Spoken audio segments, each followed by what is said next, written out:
Age of Empires 4 is soon to be released, and of course we've got lots of information about it, but I wanted to work on a short series about looking at the civilizations. Of course, with Age of Empires, a lot of the gameplay is about the different bonuses that civilizations get, so I wanted to take a closer look at the civilizations that they've announced. And today we're looking at the Delhi Sultanate. The Delhi Sultanate civilization is at the forefront of technological innovation. They have a strong focus on research and defense, with an edge in technological advancement over other civilizations. In Age of Empires 4, the Delhi Sultanate civilization is based on the powerful empire formed from the invasion of the Ghurid dynasty, originating in Persia, into northern India, spanning the years 879 to 1526 CE. For 300 years, this empire shaped an independent Indo-Islamic region, adopting technology present in India.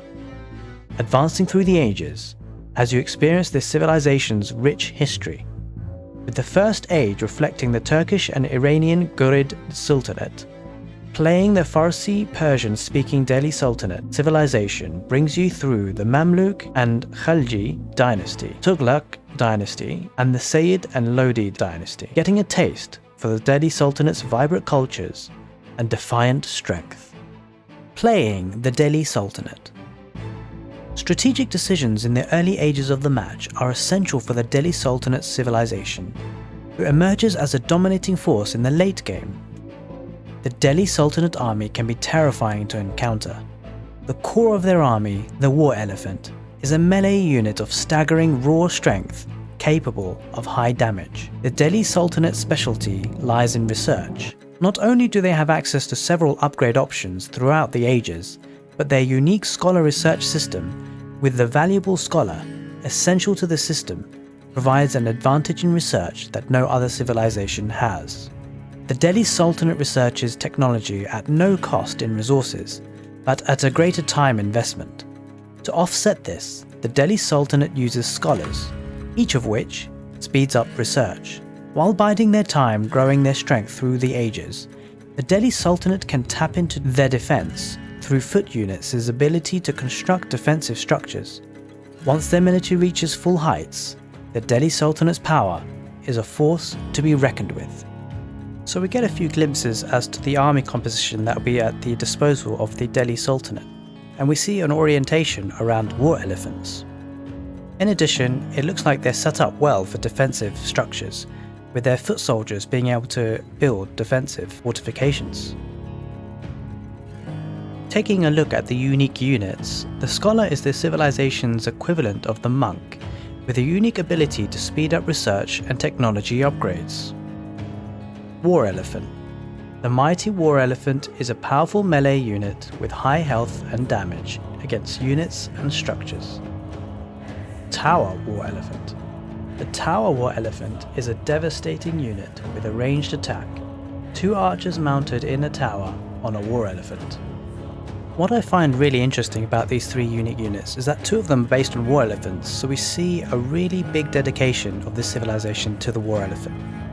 In fact, it hasn't actually mentioned so far of any other type of unit, so we really see a focus on the War Elephant. Through the ages.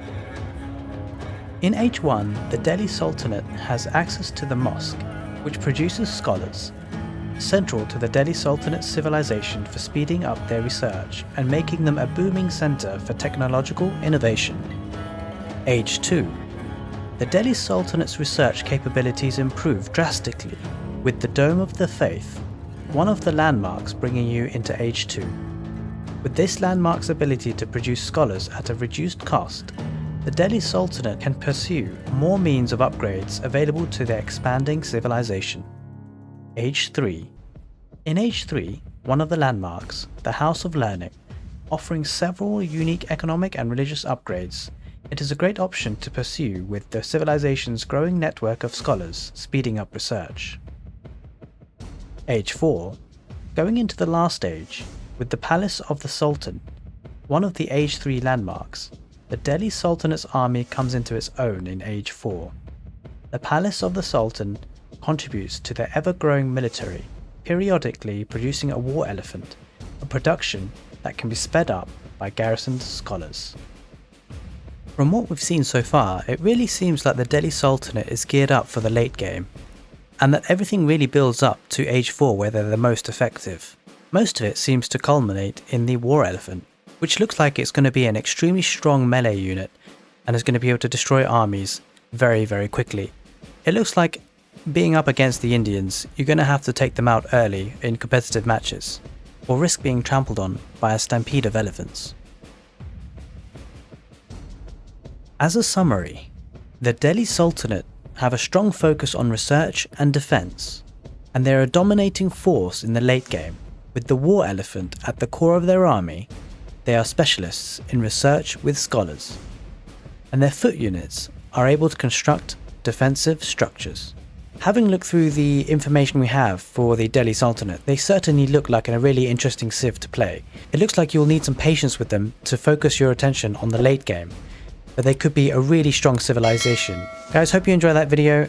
If you're interested in further information about other civilizations, do check out the YouTube playlist. You'll be able to check that out on the right end card screen there now. Alternatively, if you're interested in the Chinese, perhaps click the left end card screen now. Take care guys, and I hope to see you in the next video.